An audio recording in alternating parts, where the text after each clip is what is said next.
Good evening. This is Krishna और आप देख रहे हैं ब्रेन बॉक्स। इस प्लेटफॉर्म के माध्यम से मैं आपको सोशल साइंस को पढ़ाऊंगा। सोशल साइंस में 4 चैप्टर्स हैं। हिस्ट्री, सिविक्स जिसे मैं पॉलिटी भी कहता हूँ, इकोनॉमिक्स एंड जियोग्राफी। ये चारों सेगमेंट आपको बेसिक टू एडवांस लेवल का करवाया जाएगा। इसे मैं खुद कराऊंगा। इसके साथ आपको क्वेश्चन आंसर की प्रैक्टिस और एमसीक्यूज भी करवाएंगे। साथ में आपको कॉन्सेप्ट, क्लियरिटी और फैक्ट्स को क्लास में ही कैसे ट्रिक से याद करवाया जाए, कैसे ट्रिक से याद किया जाए, वो सब मैं करवाऊंगा यहाँ पर। पिछले 5 इयर्स का ऑफलाइन टीचिंग एक्सपीरियंस है और उस टीचिंग एक्सपीरियंस से मैंने ये समझा है कि 95% सीबीएसई में मार्क्स लाना मुश्किल नहीं है। स्टूडेंट्स ने ऐसा कर दिखाया है और किया जा सकता है। कोई मुश्किल काम नहीं है, आप भी कर सकते हैं। बस आपको डेडिकेशन के साथ क्लासेस को अटेंड करना है। इस वीडियो की शुरुआत मैं सिविक्स क्लास से करूंगा, जिसे मैं पॉलिटी भी कहता हूं। जनरली मैं इसे पॉलिटी के रूप में ही देखता हूं, पर आप इसे सिविक्स के रूप में जानते हैं। तो मैं इसी पॉलिटी के साथ शुरुआत करूंगा वीडियोस का, और धीरे धीरे उसके बाद हिस्ट्री, इकोनॉमिक्स, ज्योग्राफी, या फिर ज्योग्राफी, इकोनॉमिक्स, हिस्ट्री, जो भी आप जैसा चाहें वैसा कंटिन्यू करूंगा, आप लोग जैसा चाहेंगे। पॉलिटी का फर्स्ट चैप्टर है पावर शेयरिंग। सोचिए इन वर्ड्स का क्या मीनिंग हो सकता है पावर शेयरिंग का। सोचिए जरा, मैं तो बताऊंगा ही। शेयरिंग मीन्स क्या हो सकता है, जनरल मीनिंग क्या होता है? यही कि 4 फ्रेंड्स हैं, किसी ने एक चॉकलेट खरीदा तो वो चारों बांटकर खा लेते हैं। पर पॉलिटी में इसका मीनिंग थोड़ा सा डिफरेंट है। इसका मतलब ये है कि इकट्ठे आना, किसी चीज को करने के लिए साथ में आना। और वो कौन सा काम है जिसे करने के लिए साथ में आने की जरूरत है? तो वो है पावर। पावर को करने के लिए साथ में आने की जरूरत है। पावर मीन्स लोगों के पास एक ऐसा राइट्स जो अपने लिए खुद का एक्ट बना सके, कानून बना सके, पॉलिसी बना सके, डिसीजन बना सके। तो इसका मीनिंग हुआ कि लोग इकट्ठा हो जाएं, लोग इकट्ठा हो, ज्यादा से ज्यादा लोग इकट्ठा हो। किस लिए? पॉलिसी बनाने के लिए, लॉ बनाने के लिए, डिसीजन मेकिंग के लिए। तो पावर शेयरिंग का यही मतलब है कि ज्यादा से ज्यादा लोगों का पार्टिसिपेशन हो, ज्यादा से ज्यादा लोगों का पार्टिसिपेशन हो पॉलिसी बनाने के लिए, लॉ बनाने के लिए, डिसीजन मेकिंग के लिए। तो पावर शेयरिंग का थोड़ा सा कॉन्सेप्ट मैंने दिया है। आगे भी जैसे जैसे होगा वो आपको मिलेगा।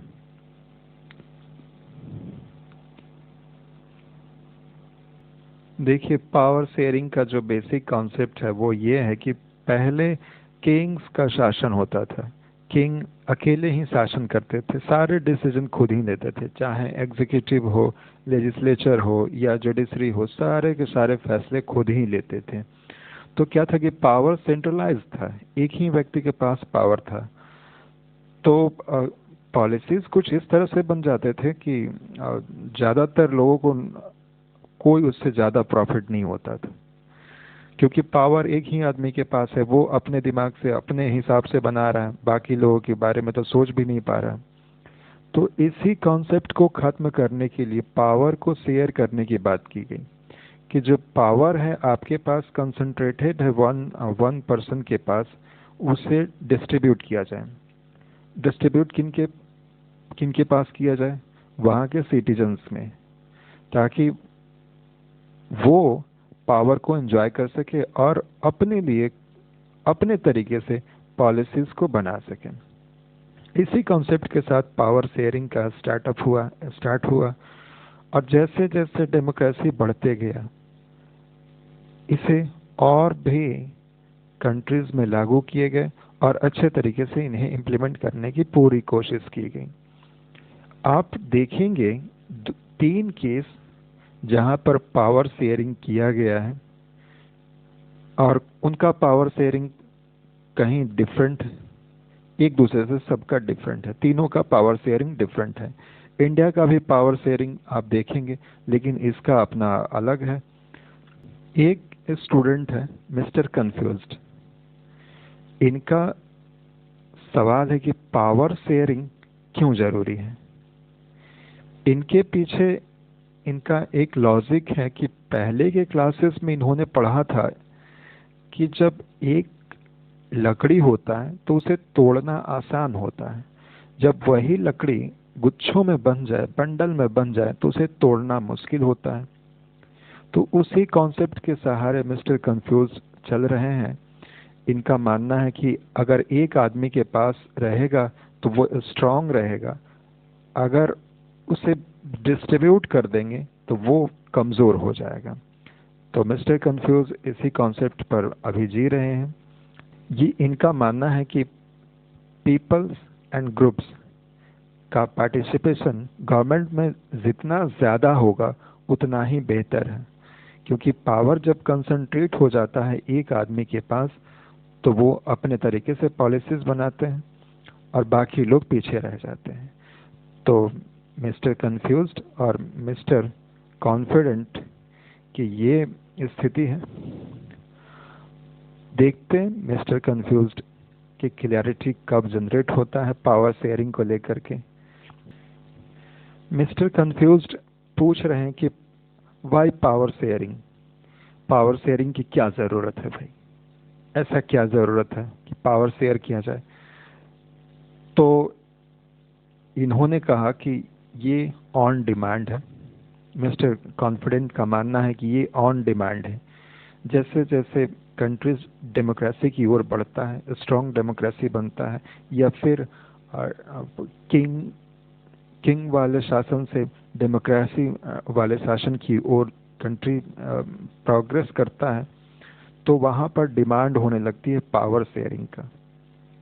वहाँ के सिटीजन्स डिमांड करने लगते हैं कि मुझे भी राइट्स मिले, बाकी लोगों को भी राइट्स मिले, जिससे उनका पार्टिसिपेशन गवर्नमेंट के अंदर हो सके, पॉलिसी मेकिंग के अंदर हो सके, एक्ट मेकिंग के अंदर हो सके।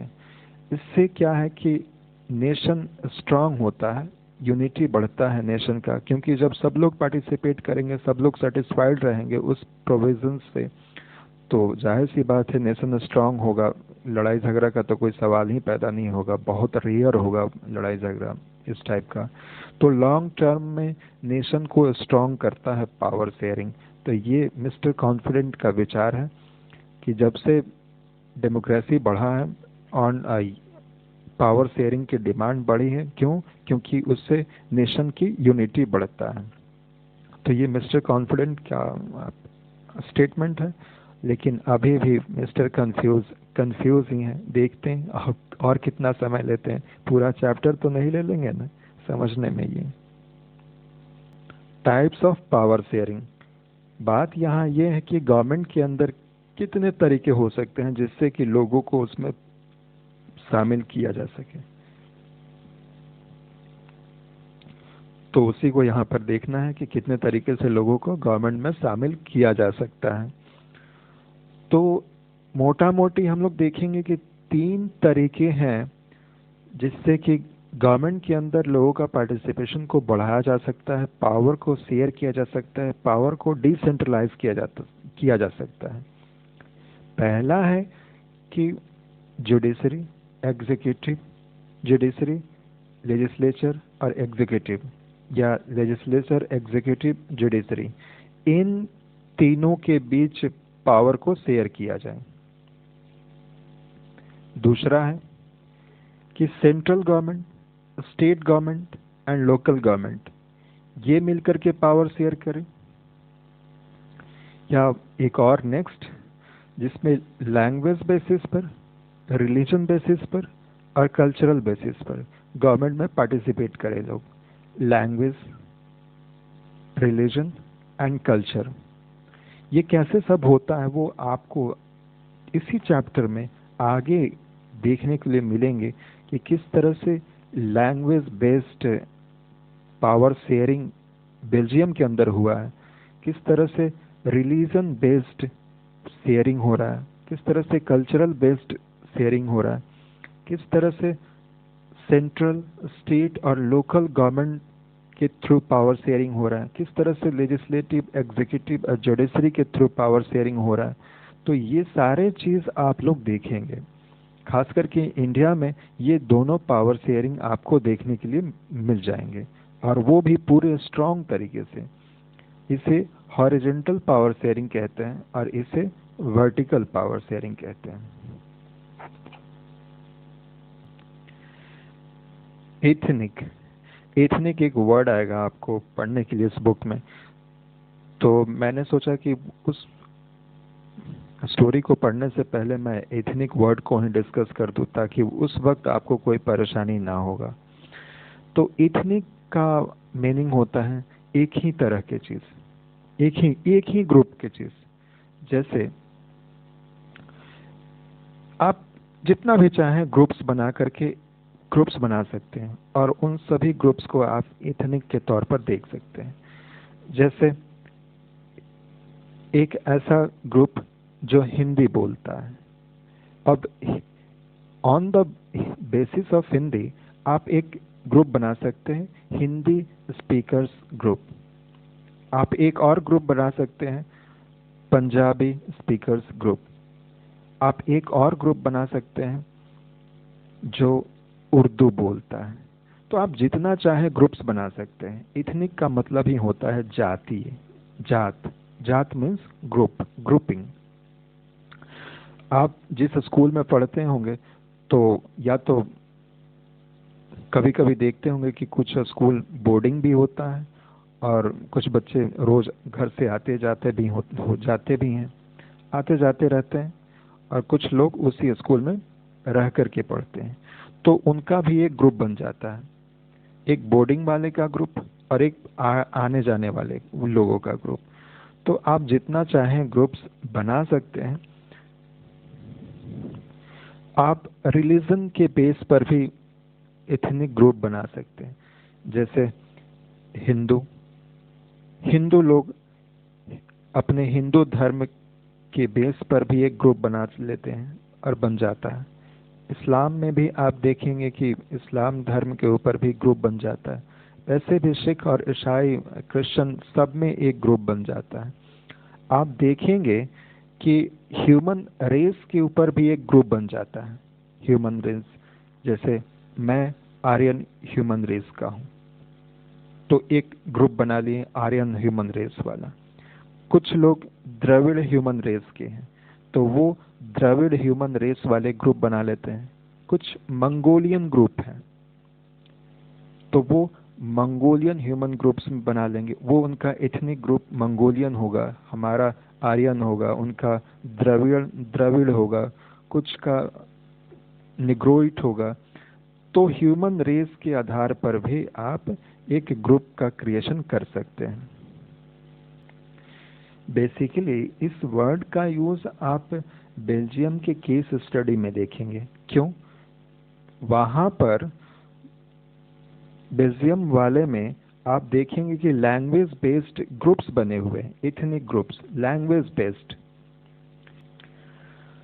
पावर शेयरिंग को समझने के लिए 3 केस स्टडी दिए गए हैं आपके बुक्स में।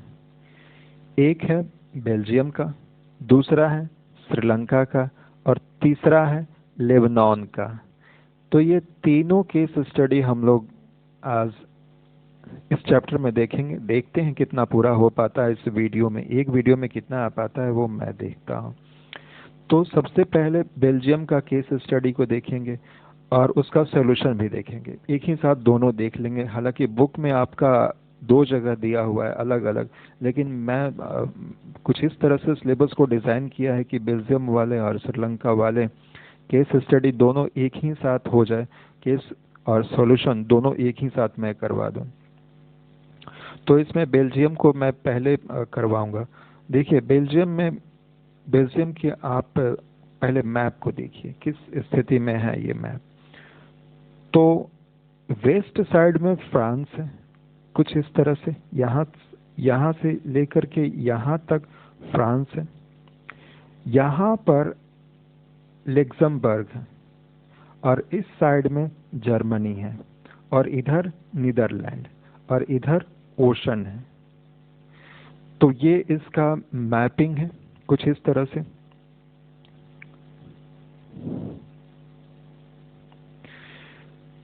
इसे हम लोग दो पार्ट में डिवाइड कर सकते हैं। इस बेल्जियम को दो पार्ट में डिवाइड करके आप देख सकते हैं। जैसे ऊपर वाले पार्ट को फ्लेमिश रीजन और नीचे वाले पार्ट को वलोनिया रीजन या वलून रीजन, जो भी आपको बोलना है देख लीजिएगा आप। फ्लेमिश रीजन और वलोनिया रीजन। फ्लेमिश रीजन में डच स्पीकिंग लोगों का परसेंटेज ज़्यादा है और वलोनिया रीजन में फ्रेंच स्पीकिंग लोगों का कंसंट्रेशन ज़्यादा है और इस साइड में जर्मन पॉपुलेशन है, इस साइड में जर्मन पॉपुलेशन। ये बेसिक सा कॉन्सेप्ट है कि भाई जिधर जर्मनी रहेगा उधर ही जर्मन लोगों का कंसंट्रेशन ज़्यादा होगा और जिधर फ्रांस है तो फ्रांस की ओर लोग ज़्यादा रहेंगे, फ्रेंच बोलने वाले। तो फ्लेमिश रीजन में डच रहते हैं। आपको याद करने का एक ट्रिक मैं दे देता हूँ। जैसे एफडी करवाते हैं ना बैंक में, पैसों का एफडी करवाते हैं, तो एफडी फ्लेमिश रीजन में डच लोग, और बचा हुआ जो बच गया वो उसको तो वैसे भी याद हो जाएगा। वलून रीजन या वलोनिया रीजन में फ्रेंच लोगों का कंसंट्रेशन ज़्यादा है।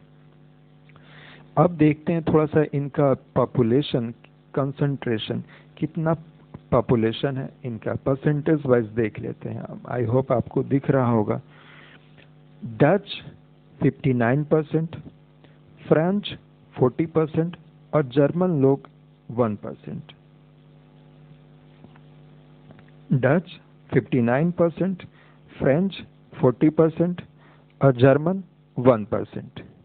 डच 59%, फ्रेंच 40% और जर्मन 1%। आई होप आपको याद हो गया होगा।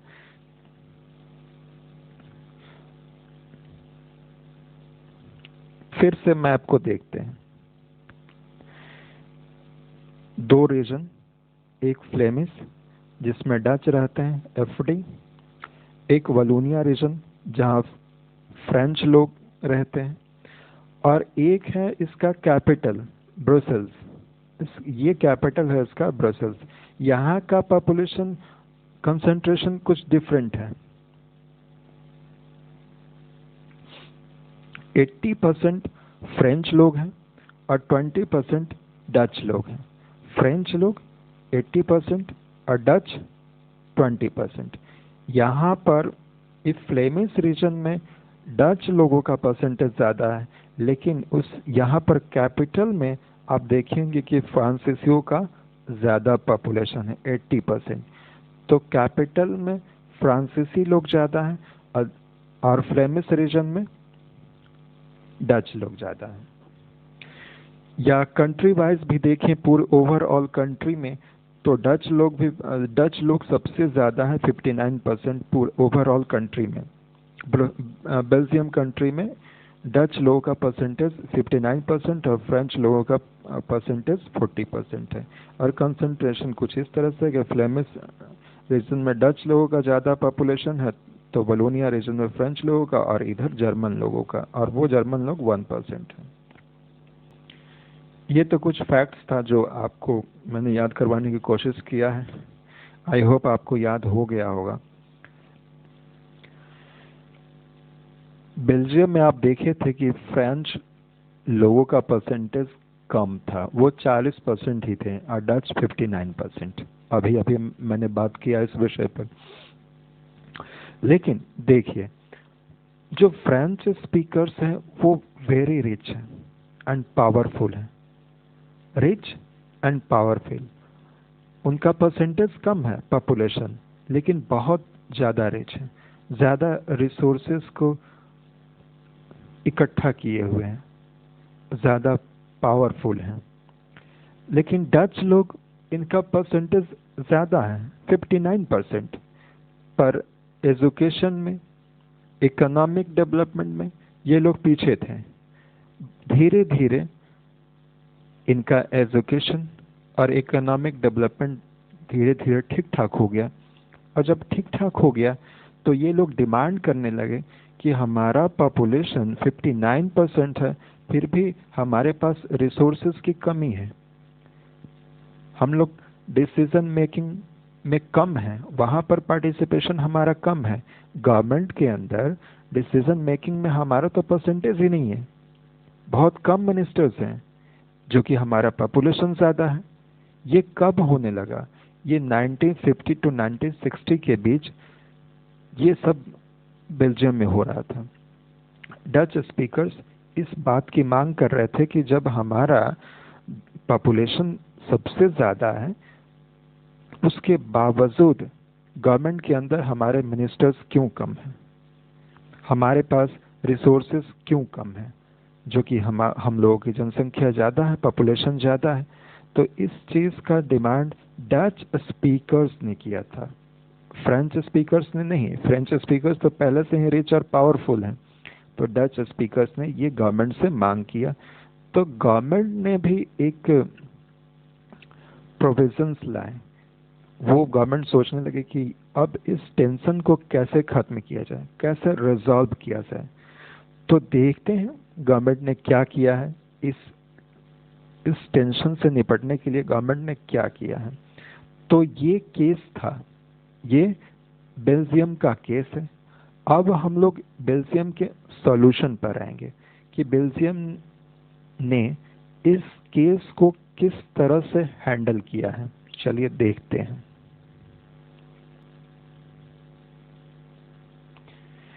Accommodation in Belgium.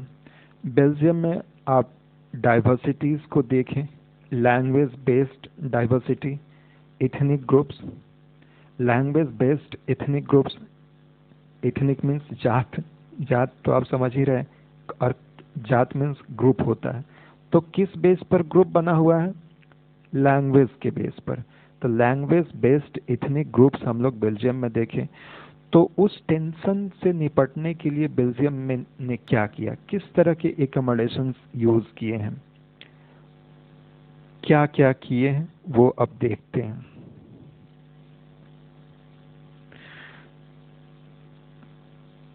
तो 1915 टू 1916 बेल्जियम में टेंशन है।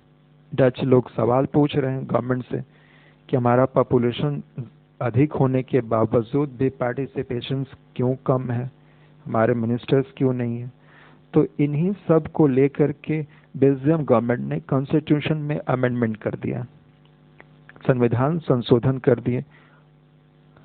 1970 टू 1930 के बीच एक एक करके 4 बार कॉन्स्टिट्यूशन अमेंडमेंट किए गए, संविधान संशोधन। और कुछ इस तरह से प्रोविजंस किए गए कि सारे लोग इकट्ठे पावर का यूज करें, सब लोग पावर का यूज कर, इकट्ठे पावर का यूज करें मीन्स पॉलिसीज इकट्ठे बनाए, लॉ बनाने में सबका कंट्रीब्यूशन हो। तो ये कॉन्स्टिट्यूशनल अमेंडमेंट से क्या फायदा हुआ बेल्जियम को? तो देखिए, रीजनल डिफरेंस को इन्होंने समाप्त कर दिया। रीजनल डिफरेंस मीन्स आप देख रहे थे कि दो रीजन था, फ्लेमिश रीजन और वलोनिया रीजन, और वहां पर पॉपुलेशन बेस्ड डिफरेंस था, तो इन्होंने उस रीजनल डिफरेंस को समाप्त कर दिया। जो इनका कल्चरल बेस्ड भी डाइवर्सिटीज को इन्होंने समाप्त किया है, वो कैसे? देखिए, वहां पर 3 लैंग्वेज बोलने वाले लोग थे। तीनों लोग कल्चरल लैंग्वेज को भी हम लोग कल्चर में ही काउंट करते हैं। लैंग्वेज बेस्ड कल्चर या पहनावा बेस्ड कल्चर या रिलीजन बेस्ड कल्चर, तो ये इनका कल्चरल डाइवर्सिटी था, लैंग्वेज बेस्ड कल्चर। तो उनको भी इन लोगों ने कैसे सेटल डाउन किया है, देखिए। बेल्जियम में एकोमोडेशन के लिए 4 तरीके अपनाए गए हैं। पावर शेयरिंग के 4 तरीके अपनाए गए। पहला है सेंट्रल गवर्नमेंट, दूसरा है स्टेट गवर्नमेंट, तीसरा है कम्युनिटी गवर्नमेंट और चौथा है ब्रुसेल्स गवर्नमेंट। ये 4 गवर्नमेंट का फॉर्मेशन करके पावर शेयरिंग किया गया है। रीजनल डिफरेंस को खत्म किया गया, कल्चरल डाइवर्सिटीज को खत्म किया गया और एक स्ट्रांग गवर्नमेंट, एक स्ट्रांग नेशन को बनाने का पूरा प्रयास किया गया है यहाँ पर। देखिए, सेंट्रल गवर्नमेंट का कुछ फॉर्मेशन इस तरह से था कि डच और फ्रेंच, डच स्पीकर्स और फ्रेंच स्पीकर्स दोनों के मिनिस्टर्स को इक्वल कर दिए गए सेंट्रल गवर्नमेंट में। ध्यान रखिएगा, सेंट्रल गवर्नमेंट के अंदर डच स्पीकर्स और फ्रेंच स्पीकर्स दोनों के मिनिस्टर्स इक्वल कर दिए गए। मान लीजिए कि 20 मिनिस्टर्स, सेंट्रल गवर्नमेंट में 20 मिनिस्टर्स हैं, तो 10 डच स्पीकर्स होंगे और 10 फ्रेंच स्पीकर्स होंगे। आप जान रहे हैं कि डच स्पीकर्स का परसेंटेज ज़्यादा है, 59%, फ्रेंच स्पीकर्स का परसेंटेज है 40%। उसके बाद भी दोनों में इक्वल मिनिस्टर्स हैं। तो इस तरह से एकोमोडेशन किए गए हैं इथनिक डाइवर्सिटीज को कम करने के लिए। इक्वल मिनिस्टर्स हो गए तो इसका एक फायदा हुआ कि फेयर डिसीजन होगा। अगर इक्वल मिनिस्टर्स नहीं होते तो डच वाले का 59% है, वो जब पॉलिसी बनाते, डिसीजन लेते, तो वो अपने फेवर में ले लेते हैं। लेकिन ऐसा नहीं है, यहाँ पर इक्वल मिनिस्टर्स हैं, जब भी डिसीजन कुछ लेंगे तो वो फेयर डिसीजन होगा, दोनों के पक्ष में होगा, नेशन के पक्ष में होगा। अब देखते हैं दूसरा।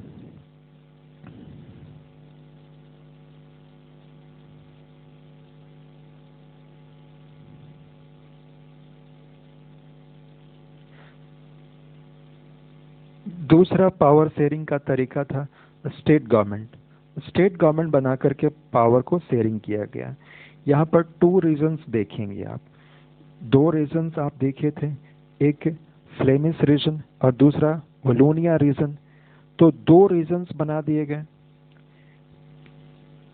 पूरे नेशन को 2 रीजन में बांट दिए गए और उनको पावर्स दे दिए गए कि आप इन फील्ड्स में आप पॉलिसी बनाइए, डिसीजन लीजिए, इंडिपेंडेंट होकर के लीजिए। जैसे मान लीजिए कि एग्रीकल्चर एक सेक्टर है, तो हम एग्रीकल्चर सेक्टर स्टेट को दे देंगे। अब यहाँ पर वो अपने तरीके से लॉ बनाएंगे, डिसीजन लेंगे और उस पर काम करेंगे। फिर कह रहा है कि not subordinate to the central government, means ये सेंट्रल गवर्नमेंट के अंडर में नहीं है, ये इंडिपेंडेंट है। जो भी इनको सेक्टर मिला हुआ है, मान लीजिए कि एग्रीकल्चर मिला हुआ है, माइनिंग मिला हुआ है, टूरिज्म मिला हुआ है, तो इन सेक्टर्स में जो भी डिसीजन लेंगे, पॉलिसी बनाएंगे, एक्ट बनाएंगे, वो इंडिपेंडेंट होकर बनाएंगे। उनके ऊपर सेंट्रल गवर्नमेंट का प्रेशर नहीं होगा, ये सबऑर्डिनेट नहीं है स्टेट गवर्नमेंट का डिसीजन मेकिंग में।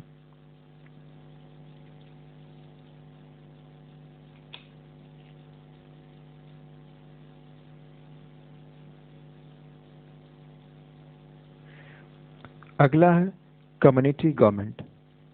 अगला है कम्युनिटी गवर्नमेंट।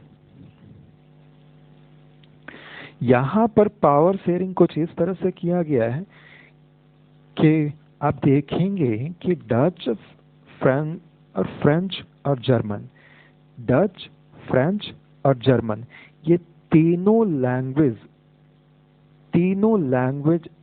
से गवर्नमेंट बनाए जाएंगे।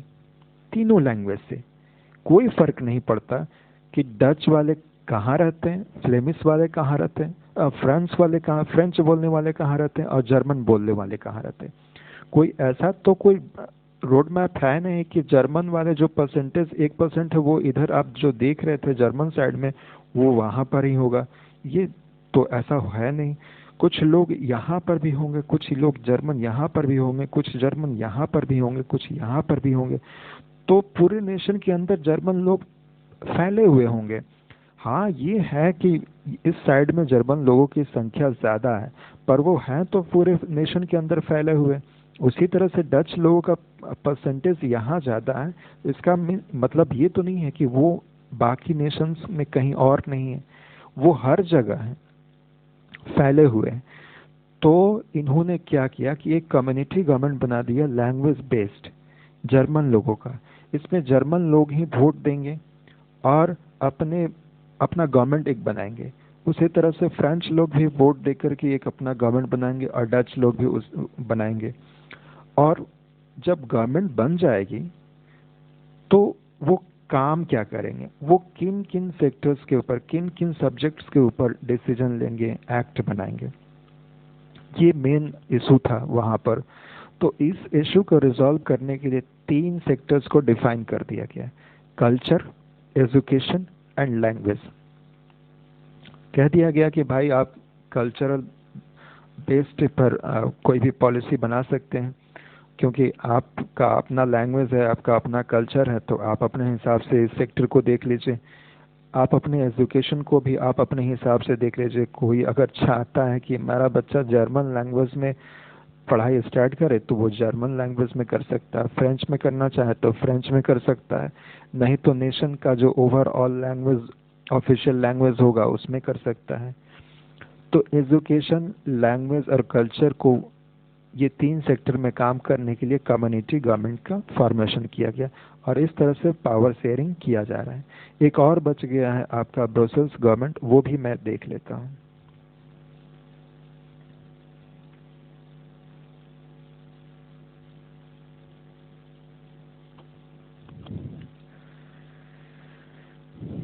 चौथा पावर शेयरिंग है ब्रसेल्स गवर्नमेंट का। आप देखे थे कि बेल्जियम के अंदर एक कैपिटल था और कैपिटल में पॉपुलेशन शेयरिंग कुछ अलग तरीके से था।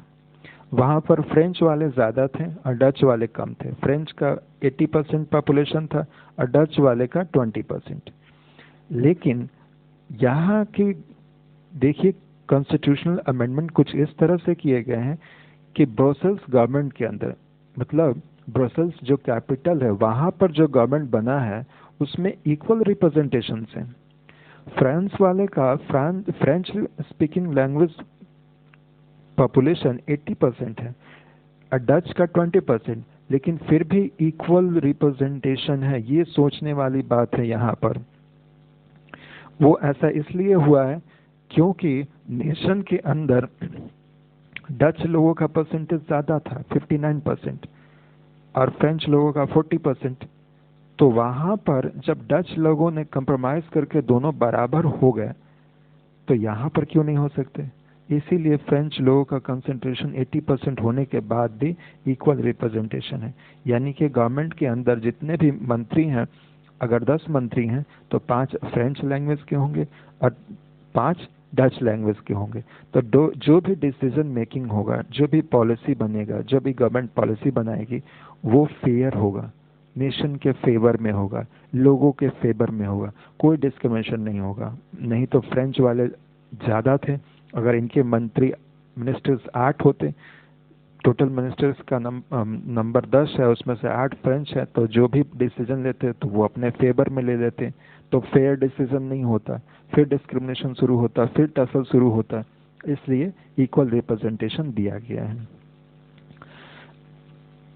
आपको मैंने एक केस स्टडी करके दे दिया है, सॉल्यूशन भी मिल गया आपको। पावर शेयरिंग का कॉन्सेप्ट धीरे धीरे आपका क्लियर हो रहा होगा, आई होप क्लियर हो जाएगा। अगला वीडियो में मैं आपको श्रीलंका का केस स्टडी और सॉल्यूशन दोनों दिखाऊंगा आपको।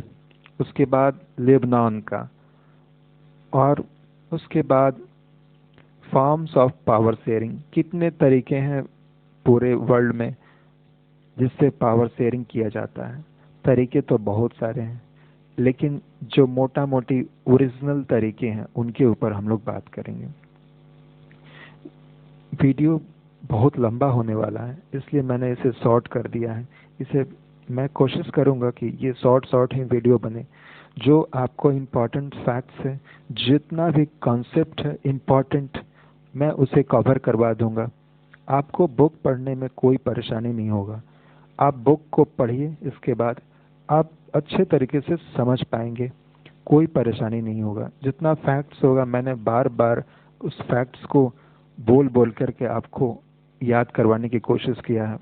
कॉन्सेप्ट भी क्लियर करवा रहे हैं, इसका क्वेश्चन आंसर भी करवाएंगे।